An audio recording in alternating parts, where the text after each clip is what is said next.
Warning. On this podcast, we take the cases seriously, but not ourselves. Although, we may attempt to lighten the mood at times. Our episodes contain graphic descriptions that some listeners may find disturbing. Listener discretion is advised.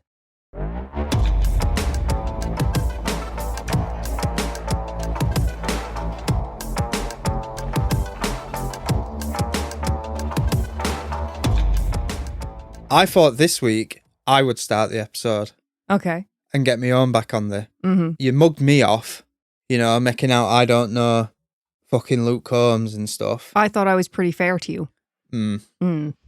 I'm fairer and you're going to do shit. Do you know what really annoyed me? Mm. When we were recording the Guess the Lyrics thing, Yeah.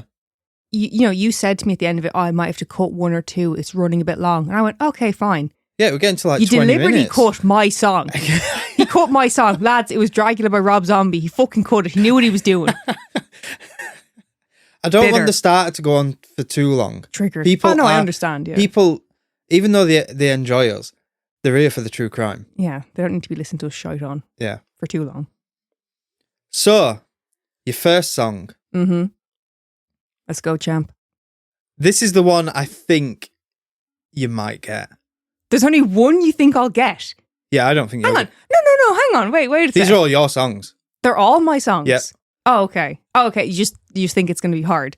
I was going to say, all the songs I picked, you know very well. Go on, proceed. You're staring at me. Go on. Look at me, fuck on me. Look at me, fuck Triple on... X. Look at me. That's the only one. I thought I've got to give a one. Do you know how I wish you had read that?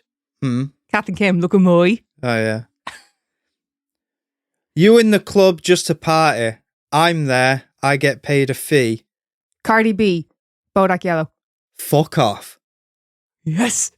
Didn't even finish it. The fuck? Okay. Are you ready for this one? Yeah. She looked me deep in the eyes. She's touching me so... Yes, I know this. To start, she says, there's no turning back. She trapped me in her heart. I know this. Hang on. Oh my God, I know this. What What the hell's this? I don't know. What are you doing a different theme for? No, hang on. No, I fucking know this. She doesn't know it, lads. I fucking do. As soon the first line, I was like, I know this. Give me a sec. Okay, I didn't do different like musical interludes to confuse you. Okay. I'm going to have to rush you for an answer. Is there one more after this? Can I just ask? You said 4. Yes. Okay. I know this song. I'm still going to have to rush you for an answer. I can't. Oh my God. The pressure. She looks like she's about to have a stroke. Because I know this song. The first few fucking words I knew. Nothing's coming to my head. You're going to hate yourself when I say it. I know. I'm proud of this one. I listen to this all the time. Yeah. Oh my God, I can't believe this. This feels great. You're enjoying this, aren't you? You're really enjoying it. Okay, actually, sorry, I'm just kind of trying to guess this. I gave you clues. Can you give me a clue? Male solo artist. You didn't give me that many clues. I can't. It's nothing. I can't think of it. You give up? Yeah. Please just say into the mic, I give up. I give up. Dirty Diana by Michael My Jackson. Fucking God. Fuck me, like. At the first few fucking words, I was like, yes, I know this. You ready for your last one? Go on. Nah, you don't want to risk it. I'm fucking starting to sound like it. So No, you're not. I am. Nah, you don't want to risk it. Man might draw from the big stick. You'll end up with your wig split. What? Nah, you don't want to risk it. Man might draw for the big stick. You'll end up with your wig split. Stormzy, too big for your boots? No. It's your accent. You're throwing me off completely. It's actually the correct accent for the song. A up. No. What the hell other accent? Like, who else sings in that accent? Who the fuck? Plenty of people. That I like? Arctic Monkeys do for a I'm start. not like a massive fan of Arctic Monkeys. No, it's not Arctic Monkeys. I don't really listen to them a huge amount. So what? Say it again. Nah, you don't want to risk it. Man might draw for the big stick. You'll end up with your wig split. Man might draw for the big stick. Yeah, it's basically... I'll beat the shite out of you. Yeah. Split ear open with a stick. You're going to need to give me a clue. You found this song because of me. You enjoy this song. E-Tap. What the fuck's his name? E-Tap Rhythm? No. That's the song, and no. G-Star? Yeah. G-Star. What the fuck? I don't know what his name is. Nasty Boy. Nasty Boy. Okay, I didn't do too bad. The Dirty Diana one, that's fucked me up. That's really fucked me up. But okay, I'll take it. Your accent really threw me on that last one. But that's the accent in the fucking song. No, it's not. It fucking is. Objection. That's fun. We need to do this more. I like that. That honestly, that was killing me. I didn't think you'd get the Bodak Yellow. Try me. I didn't think you'd get any of them. That's why I threw the Triple X one in. I thought she's going to get that. She has to. But wait, you were most confident with that one. You didn't think I'd get Dirty Diana. Oh, I knew you wouldn't get Dirty Diana. Knew it. That's going to plague me now. I was like, oh, it's right there. What the fuck is it? Shit. That is fun. We'll do that again. Well, it'll be your turn next. I will gladly test you on further songs. Yeah. But you got to do a better job than last time, because last time it was criminal. What do you mean it was criminal? I gave you a good variety. What you did to me were fucking criminal. But I didn't ask you to do all songs that I like. You bloody did. You could have picked majority of songs that you like as long as I know them. I didn't throw anything in what was like Rob Zombie. Like, you know, I didn't throw in Morgan Wallen. I'm glad you fucking didn't. No, but I gave you a variety. Like, I made sure that even the one song I like, you've heard it a million times. You were more than fair to me there. Fair play to you. But you didn't have to be. You could have made it more difficult for me. I will do next time. Please do. Bring it on. If you're a fan of true crime that's both compellingly and respectfully told, you need to check out Crime Salad. Each week, husband and wife duo, Ashley and Ricky, dive deep into both well-known and lesser-covered cases, bringing you well-researched, thoughtfully narrated stories driven by a mission to uncover the truth, amplify victims' voices, and advocate for justice. One recent case they covered? The haunting disappearance of 11-year-old Trudy Appleby from Moline, Illinois. It was August of 1996 when Trudy vanished from her neighbourhood without a trace. There was no sign of a struggle, no witnesses who could provide clear answers. And for nearly 3 decades, her case stood as one of the Quad City's most enduring mysteries. But while investigators chased false leads, Trudy's father never stopped pointing to the same small group of men he believed were responsible. For years, his pleas went unheard, until August of 2025, nearly 29 years later, when an arrest finally confirmed what he had been saying all along. Tragically, he passed away before he could see justice for his daughter. This is the story of Trudy Appleby, a child gone missing without a trace, a father's relentless fight for the truth, and a decades-long battle to hold those responsible accountable. Listen to the full episode, The Disappearance of Trudy Appleby, and explore more powerful cases like this one by searching Crime Salad wherever you get your podcasts. So, it's Halloween. What you got? It's not. No, it's not Halloween. No, we're recording this before Halloween. This is coming out the week after. So Halloween's just over. It was great. We had a lovely time. Yeah. Really enjoyed it. Yeah, right piss up. What you got for us today? Today, Neil, we are going to be talking about Karen Greenlee. Okay. But before we talk about Karen, we got to have a little chat about necrophilia. I don't want to. Well, you're gonna. So, what is necrophilia? Necrophilia is classed as a paraphilia by the World Health Organization. And paraphilia is the sexual arousal by something outside of the normal scope of sexuality. It could be an object, a situation, or an individual. Yeah, but who are you to say what's normal and what's not? That's a fair point. Thank you.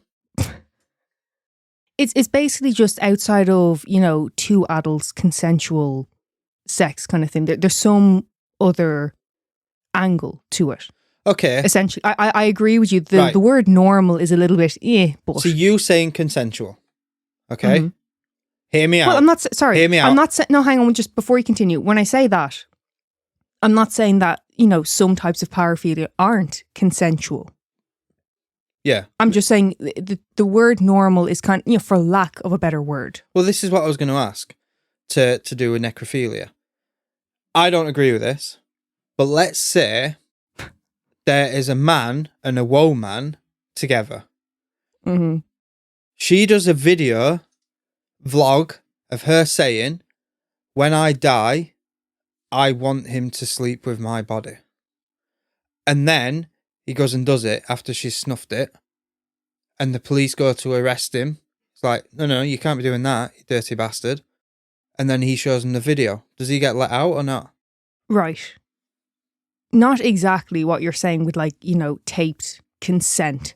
I did come across a case while researching this where that happened. Oh. It was a man who had died, and apparently his last wish was for his wife to have sex with his body one last time. Weirdo. Mm. Well, she's the fucking weirdo. Did she do it? I believe so, yes. Madness. Again, not the band. Yeah. It's never the band. But it is the House of Funnier. It is indeed. No shout-outs, I had to shoehorn it in there, didn't I? So there's a wide spectrum of what falls under paraphilia. From the relatively benign, like a particular preference to hands or feet, or liking certain items of clothing like lingerie or uniforms, to reaching the more depraved with the likes of paedophilia, zoophilia, and necrophilia. Hybristophilia, which we have previously discussed, is also defined as a paraphilia. That's wanting to knob a criminal. Yes. Yeah. You okay? You're such a way with words. I really do love that about you. I will you get your end away with a criminal. Yeah, but I will try to word things, like the correct way. Yeah. I will make an effort, Yeah. And then you just can go, is that knobbing a criminal? Yeah. Yeah, but people like how real I am. They do appreciate it. I'll just say it how it is. Mm. They're knobbing them. They are knobbing them. They're getting their end away with a criminal. I never understood that term, getting your end away. That's a northern thing. And it doesn't make any sense. Like, do you know the origins of it? Or? No, it's just what you say. I'm going to get me end away. Mm. Now, with necrophilia, a 10-tier classification system was developed by... 10? 10. 10? I'm not going to go through all of them, because obviously it's just the one episode. We might come back to it at some point, but yeah, 10. Fucking 10? 10. What is this 10 different ways you can... 10 different ways you can what? Well, I was going to say get your end away, but with a I would say it's a 10-tier system of levels of depravity. Okay. A 10-tier classification system was developed by Anil Agarwal, a professor of forensic medicine. Oh, do you know when you're on about the different levels? Mm-hmm. Right, I don't mean to sound graphic, but do you mean whether they've got flesh or not? What? Like, do you mean... The actual corpse? Yeah. No. It's the level of depravity that this person, the necrophile, may seek out. Or may be interested in. Yeah, but that's what I mean. No. So it's not like, strictly it's related... Be a certain part of decay. It's not related to the level of decomposition of the body. Right. It's strictly what the necrophiliac wants to partake in. Right. I don't understand yet, but I'll pretend I do. Well, I'm going to break it down for you a bit. Okay? Mm-hmm.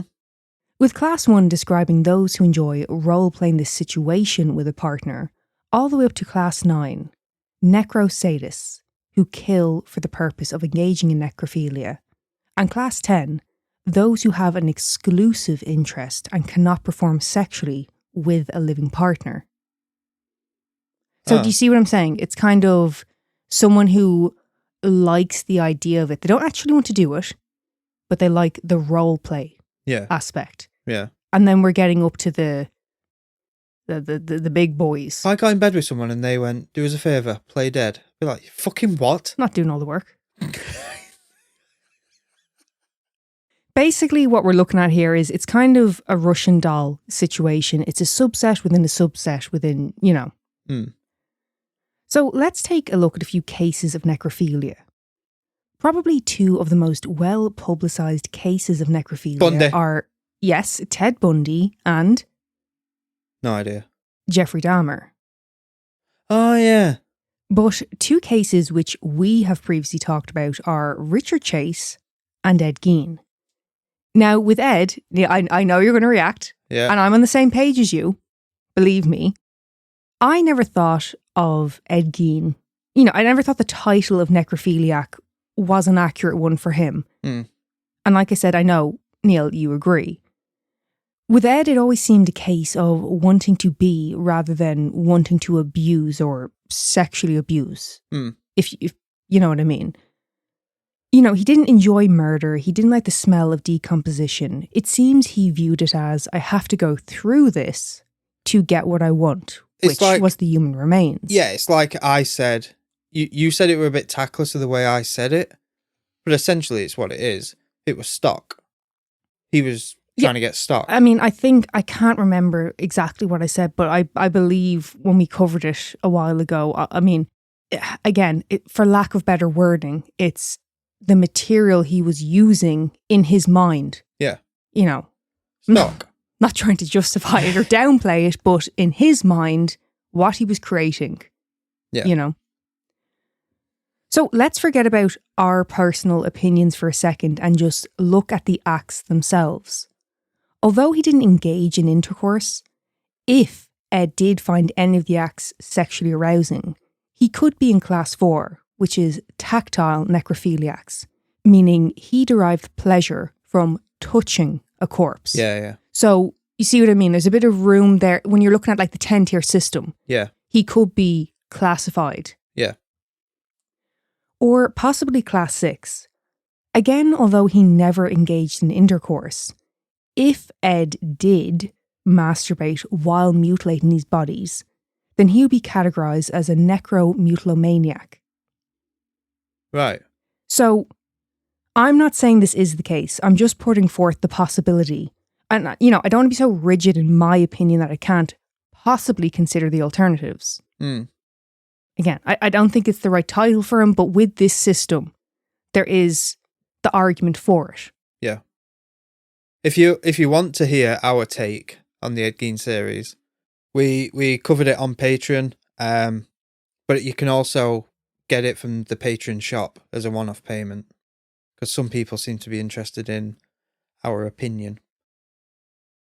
So back to the bodies. Now, Richard Chase would probably fall between classes 9 and 10, a necrosadist who murders in order to abuse corpses, or the highest tier, someone who cannot become sexually aroused by the living and exclusively seeks out sexual activity with the deceased. Now, if you remember, Neil... Well, no one would go near him, would they? But a previous girlfriend did say that he struggled to perform sexually. Yeah. So Richard Chase could potentially be in the highest tier of necrophiliacs. He was too busy squeezing oranges on his fucking ear, trying to get his vitamin C. Hobbies. Now, what about the legality of necrophilia? In a lot of countries, necrophilia itself is not explicitly against the law, but there are quite often laws or acts in regards to the interference, misconduct, causing indignity, desecration or such of a corpse. As of September 2024, Pakistan now recognises necrophilia as a crime punishable by life imprisonment. Good for you, Pakistan. You got there in the end. Well, don't you get on your fucking high horse just yet. In 2003, the UK criminalised acts of necrophilia, but the maximum sentence is just 2 years. What? Necrophilia is very much a grey area, legally speaking, in a lot of countries. Pakistan are the ones, although it may be recent, they're like, stop it. See, no good. I always thought it would be the same sort of punishment as rape. No, the UK are like, don't really do it. I'd prefer you didn't. That's kind of more their stance on it. Oh. Yeah. What about Ireland? I didn't actually check into Ireland. Oh. Well, if you want, I could go into local Garda station and say, hey up, what's punishment for necrophilia? And see what the reaction is. I wouldn't recommend it. And in the US, there is no federal legislation against the act, but different states have their own laws regarding the issue. So you see what I'm getting at? It's this real fucking legal grey area. Yeah, America always seems to be like that, don't they? You know, like how in the UK there's laws, in Ireland there's laws, in France there's laws. Mm-hmm. And then when it comes to America, it's like, well, you can't do that here, but if you go to the next state... Well, I mean, that's what I mean. It's the United States we're talking about here. Yeah. And within the United States is the states with their own laws and their own... it gets very fucking complicated, and we don't really understand that as such. You kind of think of the states as one big thing. Yeah. But it's not. Yeah. It's very different from state to state. Like, imagine if you... But I don't know what you're shitting on them for. You only give 2 years for necrophilia. So, like, you're basically just letting them off. Nothing to do with me. But you were shitting on others. You were like, oh, Pakistan took you long enough. At least they did something.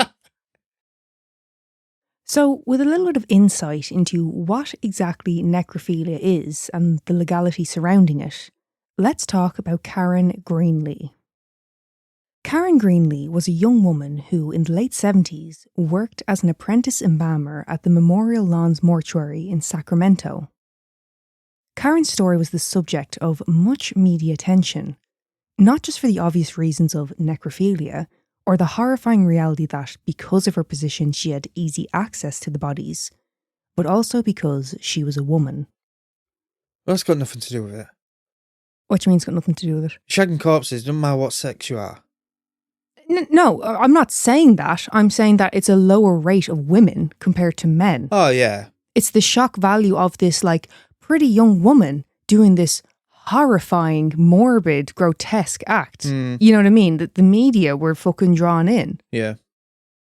Looking back to her earlier life, Karen didn't have an easy go of it. At just 8 years of age, Karen was sexually assaulted.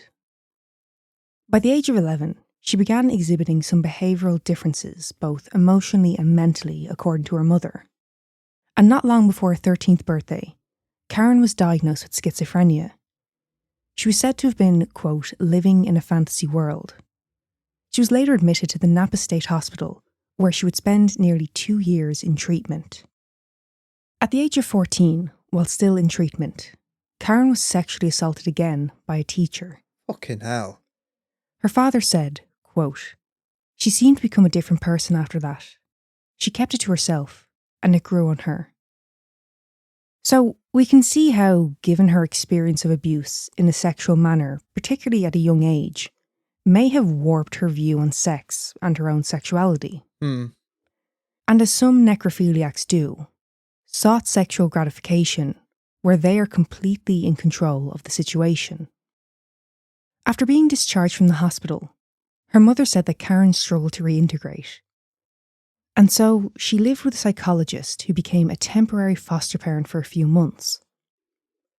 When she moved back into her parents' home, she would remain there until the age of 19 when she married.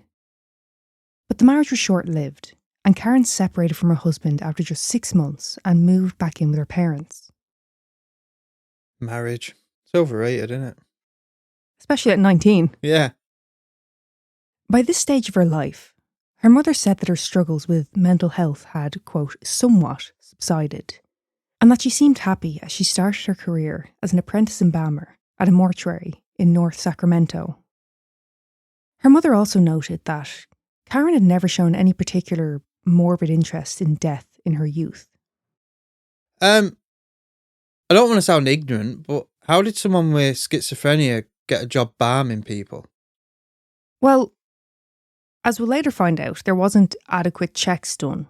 But I don't know if just because someone has schizophrenia that should limit their job opportunities. I mean, like, as the employer, Yeah. assuming she is being treated for Yeah. a condition, you shouldn't really, you don't have a reason to suspect. Yeah. You know what I mean? Well, that's what I meant by my ignorance, because I don't know if there is restrictions.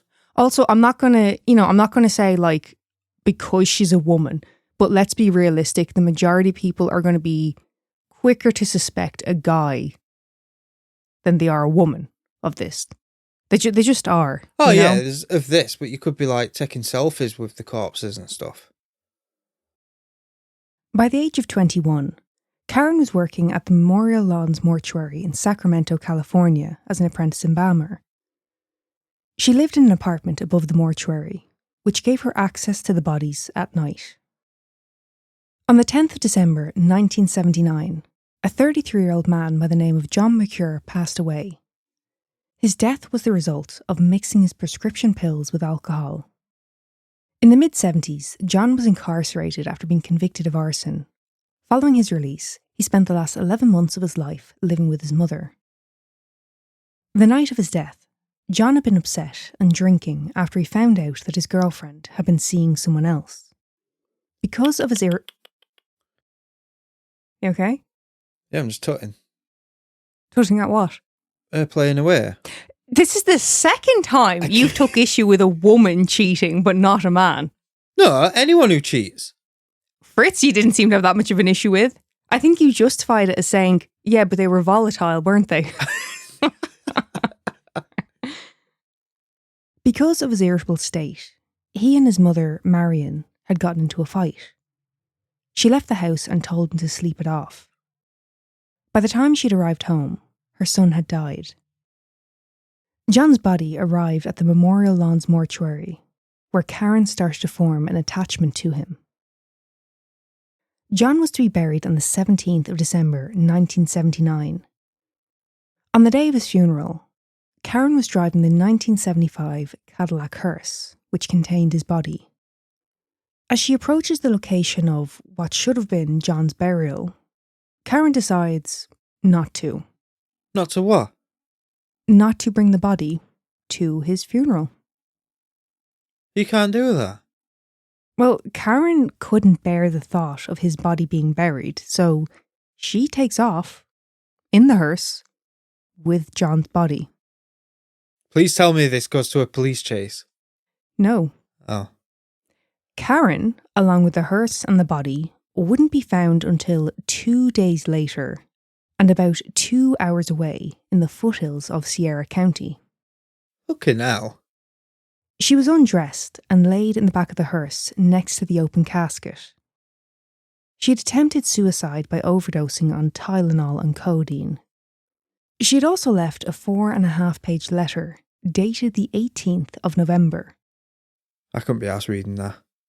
Well, don't worry, Neil. I'm not going to read the entirety of the 4.5-page letter, but I am going to read you some excerpts from it. Okay.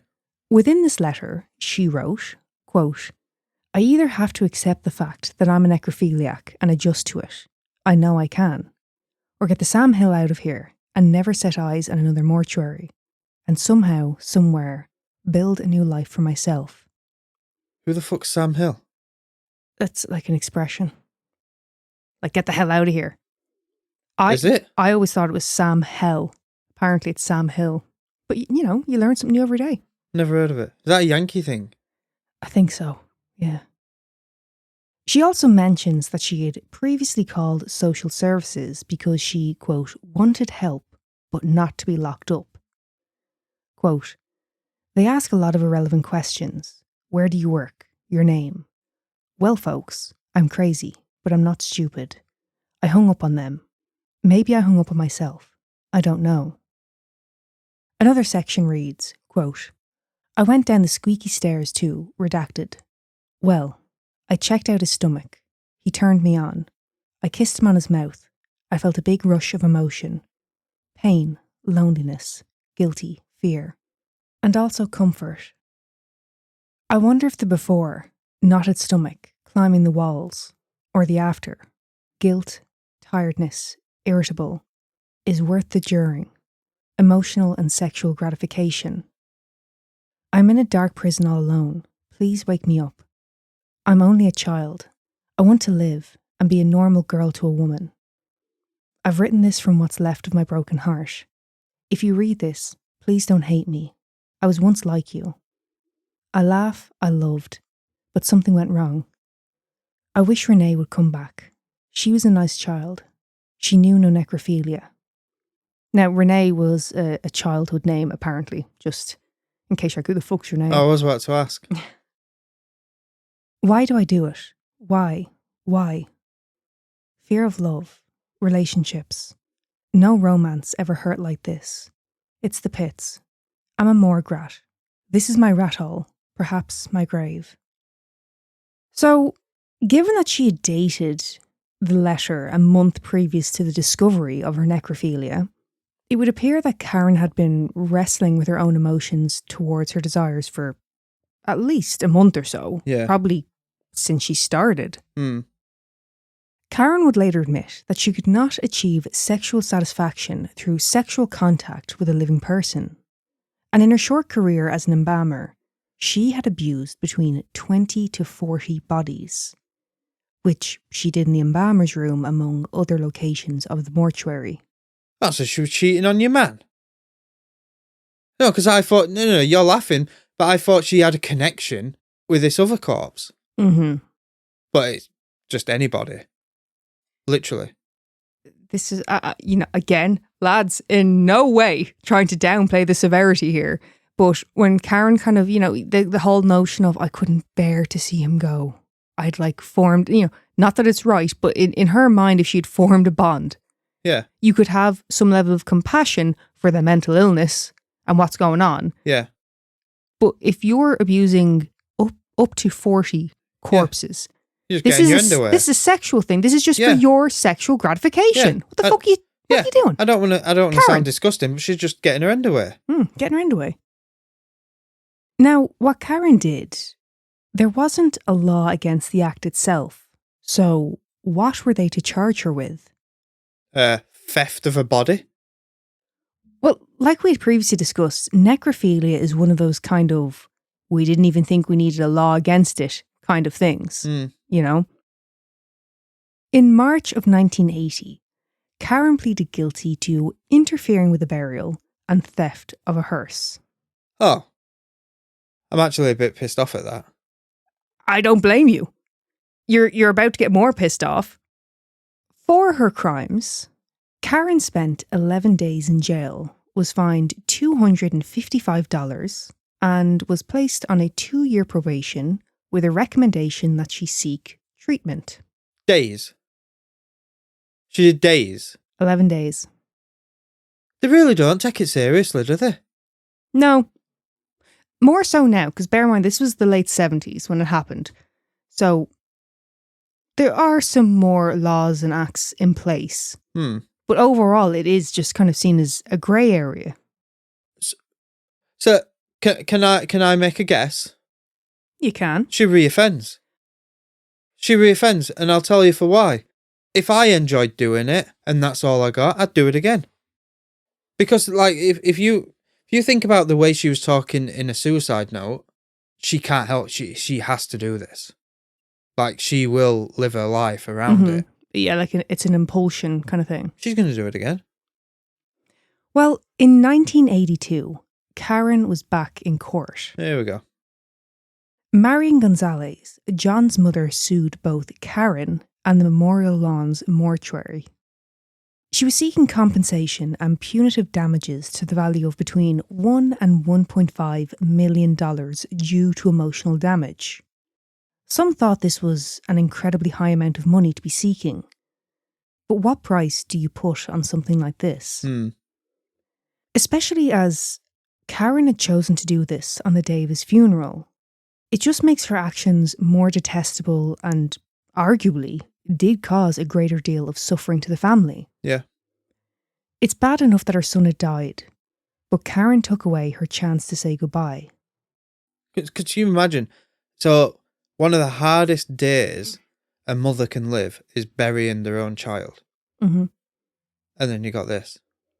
Well, this is the thing. Marion was said to have fell into depression after what had happened and used alcohol to cope with the trauma. I'm not surprised. Well, that's also a physical effect on your body. Yeah. You know? Oh, you mean like giving liver a kick in? Yeah. Yeah. I'm not saying you can directly blame Karen for it, but you caused... Yeah, exactly. You caused so much more pain and suffering to this woman. This never should have happened. I can't imagine the pain of losing a child, and yes, John may have been 33 at the time of his death, but to Marion, he's always going to be her child. As Leah Remini once said, the chain of causation. Another reason why the amount requested was so large was to make an example out of this case and to deter any further acts of necrophilia in mortuaries. Again, I agree. Mm-hmm. Especially as there are no laws preventing such acts, and not that it will necessarily prevent this from happening, but it definitely does make a statement. Her attorney argued that the greater deal of culpability lies with the mortuary for not following through with a thorough background check and subsequently allowing this to happen. He said it was a case of, quote, corporate indifference and reckless disregard for the consequences of acts committed by a young woman who was obviously in a state of mental deterioration. Karen Greenlee, in my judgment, is a tragically ill person. Say that again. You don't have to have a PhD to fucking work that out. Her former employee stated that he did not extensively check her background, as she came highly recommended. Quote, I felt he'd already done the necessary checking beyond what I would have to do. All the things he said about her indicated I should hire her. So basically, you couldn't be arsed. Yeah. Like, what the fuck is that? You taking the piss? It was argued that employees should have noticed that something was off, like when Karen was working what was described as excessive overtime. Did you say at the beginning, but she was pretty? Like an attractive young female, you know what I mean? There you go. Problem solved. That's why she got the job. I'm not saying like she was like particularly dolled up or anything like that. You know what I mean? I'm just saying like... To a creepy man. She's female and she's young, you know what I mean? Yeah, so... Men, you know what they're like. Yeah, know exactly what they're like. Especially when they're hiring. The mortuary denied any knowledge of what Karen had been doing. The defence for the mortuary stated, quote, I know no one may agree with me, but I think she fantasised all of this. Necrophilia is just about unheard of. Oh, so that means she made it up? I mean, like, this is something he was clearly taking from her previous diagnosis and hospitalisation as a teenager. Yeah. You know what I mean? It's a cop-out. Come on. When Karen was asked about the letter that she had left, she said, quote, It's been a while. I've kind of blotted that out of my mind. I'm just trying to get on with my life. Although Karen had stated she had previous strong impulses to commit acts of necrophilia, she said the first time she followed through with it was at the Sacramento Memorial Lawn Mortuary. Now remember, she'd previously worked elsewhere. Yeah. In his closing argument, Karen's attorney stated that, quote, she has already been punished enough. Has she? Punitive damages will prevent Karen Greenlee from getting on with her life. She's what? 11 days in Nick. Mm-hmm. A fine. Mm-hmm. And then what was it? Restrictions on employment?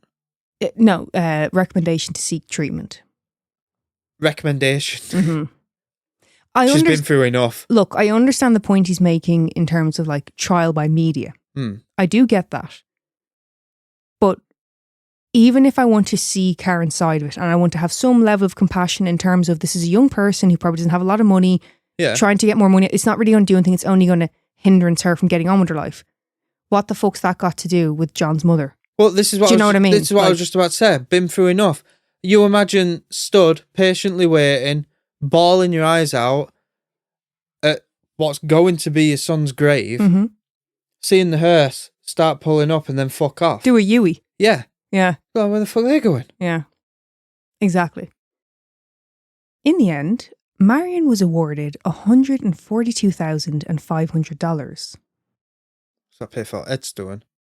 The jury of 7 men and 5 women spent 6.5 hours deliberating before returning a vote. $125,000 in compensation to be paid by the mortuary, and $17,500 in punitive damages to be paid by Karen. 6.5 hours? Mm-hmm. They were milking it for the free tea and biscuits. Well, the jury said that what they'd struggled to decide on was the level of responsibility which should be attributed to the mortuary, which I understand. Are you putting more on Karen or the actual employer who allowed her to be in that position? Put yourself in their shoes for a sec. I know you're not hearing the entire case. Yeah. But from what you know of it, do you think more the employer, especially hearing him say, "Oh, she came highly recommended"? No. It's obviously more on her. Like, unless there was cameras, which in the 70s probably wasn't. They're not to know, but she was going back down for a fondle at night. I would argue probably about 70-30 split against Karen. Like, I think Karen is about 70% responsible, but I don't think we can, like, negate the fucking mortuary. Oh, no, I'm not. I'm not taking it all. Oh, no, off yeah, the, I off know. The company. Yeah. I'm just saying. I'd say it's more 75-25. That 5% matters. Yeah, we're about on the same page there. I mean, she is the one who chose to do this. She exploited her position. But at the end of the day, they could have done a bit more, but at the end of the day, they're going to, like, necrophiliac's going to be a necrophiliac. Yeah. Something that kind of bothered me about this trial was that some argued that Marion was not severely damaged by Karen's actions and tried to say that she had fought with her son in regards to his drinking the night before his death, as if that had any bearing on the issue at hand. If anything, surely is that not more reason for her to be upset? Her last interaction with her son was a negative one. Yeah, it's no here or there. But one thing that all of the jurors were said to have agreed on was a feeling of compassion towards Karen. See, this... when you're in that room and you're hearing the full arguments, how she's feeling, her mental... it's a different ballgame. Yeah. From the outside, we're like, what the fuck, Karen? Well, right. I'm actually glad that you brought that up, because then I can say this. So, me and Megan, we were only talking last night about, my concentration span isn't the best. But I am listening to Megan when she's telling the case.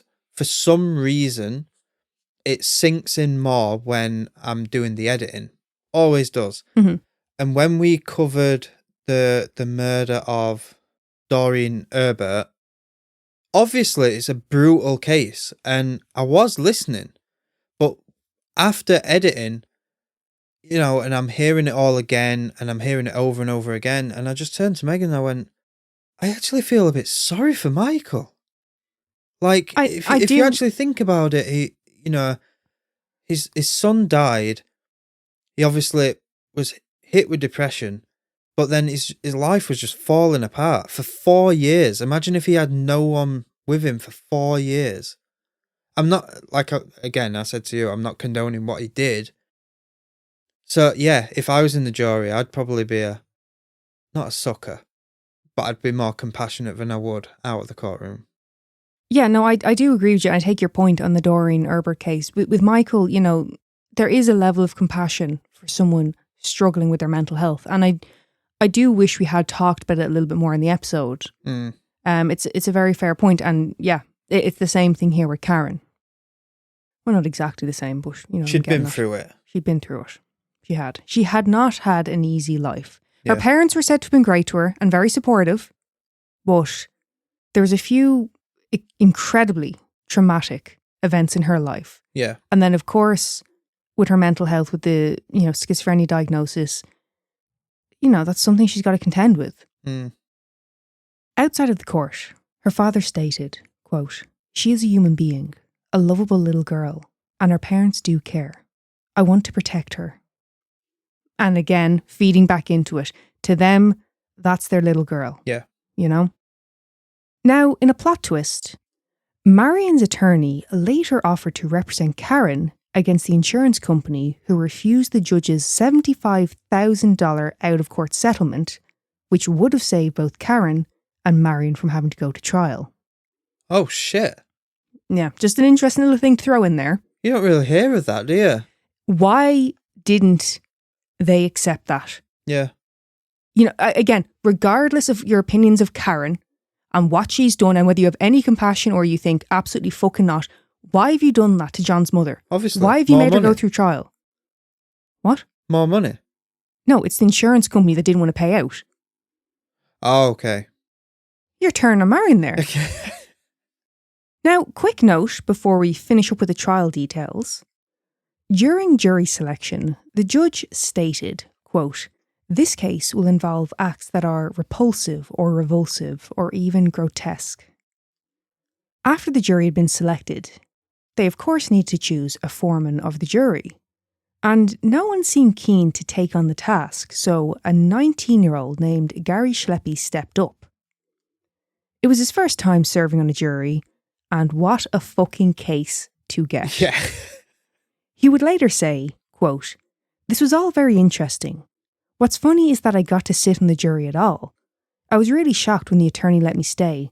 I thought me being as young and all that, they'd feel I couldn't make a rational, unbiased judgment." Just me talking. Young and all that. Honestly, like. He also stated that when he initially heard the word necrophilia, he confused it with nymphomania, but that he quickly learnt the difference. Good old Gary, huh? 19? Yeah. You know? What was I doing at 19? 19 serving on a jury is enough. Yeah. This fucking case. Yeah. Jesus. In 1987, Karen was interviewed by Jim Morton. The interview was titled The Unrepentant Necrophile. And let me tell you, that is a fairly accurate title. Karen appeared to have changed her stance on necrophilia. She was now embracing it. But I do think it's important to note that Karen has been reported to have later regretted this interview. So could that be down to like a dodgy turn on meds or something? That's exactly what I was going to say. I wonder at the time of this interview, was she unmedicated or was she self-medicating? Yeah. You know, I'm just going to give her that bit of leeway because this interview was quite something. Quote, "When I wrote that letter, I was still listening to society. Everyone said necrophilia was wrong, so I must be doing something wrong. But the more people tried to convince me I was crazy, the more sure of my desires I became." She speaks of how guys would make comments like, "You haven't met the right guy yet, that they could be the one to turn her away from necrophilia." Which, they say that to lesbians. Look, I'm on Karen's side with this. Yeah. I'm like, shut the fuck Yeah, up. they say that to lesbians. She speaks of the different aspects of sexual expression and goes on to say, quote, "The cold, the aura of death, the smell of death, the funereal surroundings, it all contributes." She describes some of the effects on the bodies of the deceased while she was, as she puts it, quote, "making passionate love." Okay. She talks about attending the funerals of some of the men whose bodies she had sexually abused and mourned alongside their family members. She said that people can't tell if you're grief-stricken or passion-stricken. Like the passionate love, it was very one-sided. She said that she'd been compared to Richard Chase, something that seemed to offend her, which I can understand in regards to the fact that she's not a murderer, but you know, you do have some similar tendencies. Well, she weren't squeezing oranges on her ear. Do you think that's the bit that she was offended by? Yeah. How dare you, they were cantaloupes. Yeah. When she speaks of Richard Chase's crimes and the child that he killed, she says, quote, "Kidnapped their child, killed it, later threw it in a trash can." Killed it? It? Karen, like, come on. You're not helping yourself. She also speaks of breaking into a mortuary and, again, her words, not mine, quote, "had me some fun." One-sided fun. Quote, "Probably a lot of people would do it if they had the opportunity." Would they? I can, right. Hand on hat. Where's the Bible? I'll put my hand on the Bible and say this. I would not. No, it wouldn't be for me. No. Wouldn't be my scene now, lads. I'll just state that now, because you did a lot of audio clips of me saying some fucking some diabolical shit in this episode. When asked if she finds it frustrating when people say that she needs curing of necrophilia, she replies, quote, "It is. For a while I found myself thinking, yeah, this isn't normal. Why can't I be like other people? Why doesn't the same pair of shoes fit me just right? I went through all that personal hell, and finally, I accepted myself and realised that's just me. That's my nature. I might as well enjoy it. Necrophilia makes sense for me." Maybe try a different brand. Look, in regards to accepting it, if we're talking about the fact that you have a problem and working to rectify or manage it, then yes, I understand. What I don't fucking understand is trying to say, that's just me. Yeah. I'm crazy like that. I'm so, And in regards to shoes, just try a different brand. Yeah, I heard you the first time. I tried to just breeze past it. Look, we're not talking about someone who has like an odd or like niche liking for something, like a fucking weird food pairing, or enjoying like a feeling or texture of a certain type of material, or, Yeah. It's not the, like, again, like I said, the kind of more like less offensive side of it. You want to sexually abuse a corpse. Yeah. You know what I mean? Karen, come on. Like I mentioned, Karen was reported to have regretted this interview, and I can certainly see why. Her nonchalant and at times arrogant attitude towards behaviour is frightening. How many would view this as a dead person cannot consent? It would appear, and I don't want to put words in her mouth, but the attitude here seems to be they no longer need to consent. But they do. No, I'm saying it appears that will be Karen's logic. Yeah. And like I said, I don't want to speak for her. I don't know. But to be now, like I said, kind of embracing it and being like, well, this is just my kink kind of thing. It's like, no, it's not. Like, you can't, no. Yeah. It's not like... How far are we going to go to allow It's certain not like behaviours? playing with leather. This is what I mean. It's not like a certain material or a situation, like fantasy thing. Yeah. You're actually doing it. Stop it. It's no good. So the way she's putting it is like me at school when I was a kid. And I'm not the only kid who did it. All kids did it. Where you'd put glue on your hand and then you'd let it dry and then you'd peel it off. She's trying to play it as if it's like that. So what the fuck? Where are you going with that? I didn't know if you were going for like a weird skin thing there. What was happening? No, it wasn't a skin thing, but you were obsessed with it, weren't you? All you kids liked the did feeling of peeling it off your skin. Yeah. Yeah. I don't know where I was going with it, but I did have a point. Yeah, like we just stared at each other. It was like a bit of a standoff there. No, I get what you're saying. It's like inoffensive. I'm not hurting anyone. Yeah. I'm not infringing on anyone's rights or anything like that. Right, so you knew exactly what I meant. You just wanted to make me squirm. No. But I didn't know if you were relating it to like a literal, like a skin thing. No. Well, you could have just said like a texture thing. You could have just been like, I love the feeling of leather. Is there any particular like materials you like? Well, that's why it popped into my head. So glue and like... So latex. And like wax seal. So you're into latex, is that what you're saying? Is that your thing? No. Oh. Wax. Yeah, you know when I've been doing the wax seals for the envelopes? Yeah. Like you pour a little bit on your hand, do you? No. Obviously not. It's fucking hot, you knob. No, but like where it goes a bit thicker on the edge from when you've put the seal down, when it's got a bit of girth to it. Oh. It's hard to explain. You like picking at it? I'll fiddle with it. What? Yeah, I get what you mean. Like a fidgety thing. Yeah. Yeah. In August of 1982, John's body was exhumed to be buried alongside family in Michigan. His mother said that she couldn't bear to keep her son within the Memorial Lawn Cemetery. She was unable to afford to do so before, but after being awarded the damages, she was now able to lay her son to rest.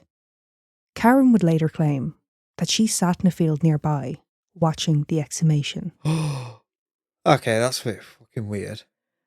Yeah, well, that is the case of necrophiliac embalmer Karen Greenlee. Neil, thoughts? I'm sure you have some. I'm just as outraged to find out, but this isn't really illegal. I'm just as annoyed as I was when I found out about the burial leasing. Mm-hmm. How this isn't illegal, I just... Yeah. There's so many things Crazy. that's just great. Because people just go, oh, you can't, it's against the law, it's blah, blah, blah, blah, blah, blah, blah, blah, blah, blah. And they don't actually know the laws or know the acts or know exactly, you know what I mean? But, you know, as much as I think you should have learned that before shouting your mouth off, it's, you know, I understand why someone would assume something is illegal or against the law, you know? So this isn't against the law, but doing an headstand in front of Buckingham Palace is. No, I can't be doing that. Very disrespectful. Like, madness. Well, can I, again, not the band.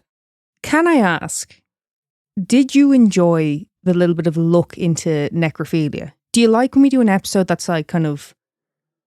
Creeps me out a bit, does to it? be honest. Really? Yeah. Do you mean the topic itself, or... I take you mean the topic. I don't know why learning about something would creep you out. So I don't really know why I asked that. Yeah, it just, it puts an image in your head, doesn't it? Mm-hmm. And it's not very pleasant. Well, I was thinking we might come back. I was thinking we might come back at some stage to do a more in-depth look at necrophilia. You know, because this episode kind of, it's centered more on one case, or maybe an episode on paraphilia itself. Would you find that interesting? Which one's the para one? Paraphilia is, you know, basically kind of like sexual arousal by something outside of the normal spectrum. It depends what fucking comes up. There's such a wide scope. There is over 500 different paraphiliac terms. It's I've got a feeling I know what one of them's going to be, and I don't want to hear about that. What? Animals. Yeah. No, No, I'm not going to get into detail. I'm not going to like do an episode like breaking down and giving you all these gory fucking details. I'm just saying... Give me tips. Mortals, let me know if you'll be interested in learning about the topic more so of necrophilia or paraphilia. Or if you just think I'm taking the piss, if it's going too far. But I mean, I think human sexuality really is a fascinating topic. And again, like like I said, it's the Russian doll thing. It's a topic within it. It's all these subsets. Yeah. It's quite interesting. And like you said, you know, majority of them is going to be men, because if they can put the knob in it, they will. Yeah, basically. Yeah, mortals, just let me know if you want me to sit and listen to this. Is this something you would want to listen to? Sitting listening to me suffer. Always. Because a fucking smile on your face. Because you know they're going to be look, yeah. Do you know what the thing is? Reading the episode now, reading it back, it doesn't feel too bad. You know what I mean? Because I've researching it a bit different. You remember me when I was reading through some of this shit. I was literally like, I can't, like, this is a lot. Is this too far? Is this too much? Yeah. But I think it's not. How I've told, I don't think it's. I think it's palatable, as much as it can be for the topic of necrophilia. Yeah. Do you know what I mean? Yeah, like, there's just so much shit. I was getting a bit worried at the start. I was Why? like, where's she going to go with this? How much detail is going to be in this? No, I'm not here trying to like turn people's stomachs. Yeah. Be aware that this shit does happen, but I'm not trying to kind of do the shock value thing. You know what I mean? It's not needed. So, Oddity. Ethical bastard. So, we've previously talked about a man who was beyond ethics. Now we're talking about a particularly aware fella. He was all about the ethics. All about it. But his parents weren't married. What? But his parents weren't married. What are you talking about? We said bastard. Oh, I don't take it literally. Oh. I'm just using the word bastard just because I like it. Okay.